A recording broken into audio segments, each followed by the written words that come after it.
Jadis enfant de la rue, aujourd'hui entrepreneur agricole, Tata Bakary est un lève-tôt. Dès les premières heures de l'aurore, au volant de son véhicule, il effectue une tâche devenue au fil du temps une routine. À 4 heures, je suis déjà debout parce que j'ai plusieurs champs. Donc à 4 heures, je me suis levé, il fallait laisser d'abord les gens en mangoum. Et après, ça va laisser les gens en mangoum. Maintenant, je suis en train de ramener d'autres travail pour la récolte du maïs.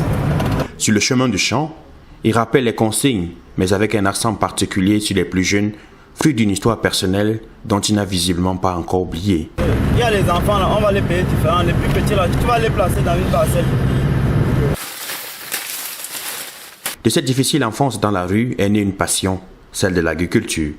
Depuis 5 ans, Tata Bakary est l'heureux propriétaire de plusieurs hectares de maïs dans le département du Noun, région de l'Est du Cameroun.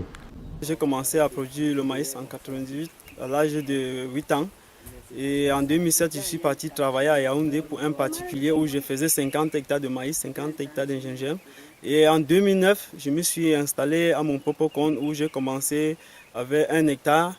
Et après, en 2010, je suis monté. Et l'année passée, en 2016, je suis monté à 8 hectares.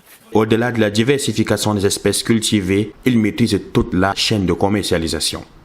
L'année dernière, j'ai fait 8 hectares. Les 8 hectares c'était uniquement le kassaï. Maintenant, cette année-ci, je suis passé du kassaï à l'hybride.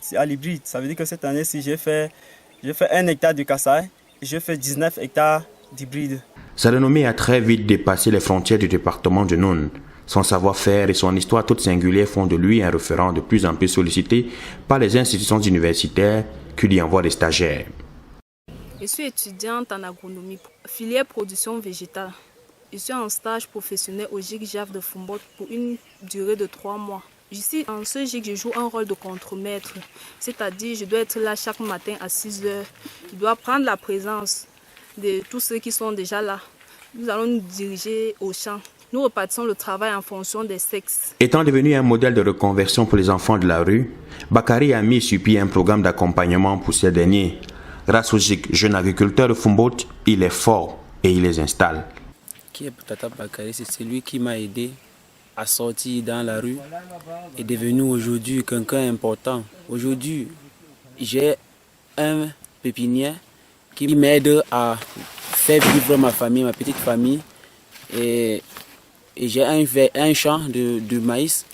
Malgré cet élan considérable dans la formation des jeunes agriculteurs, le jeune patron estime qu'il ne méritera suffisamment son sobriquet qu'après la mise sur pied du programme qui lui tient à cœur.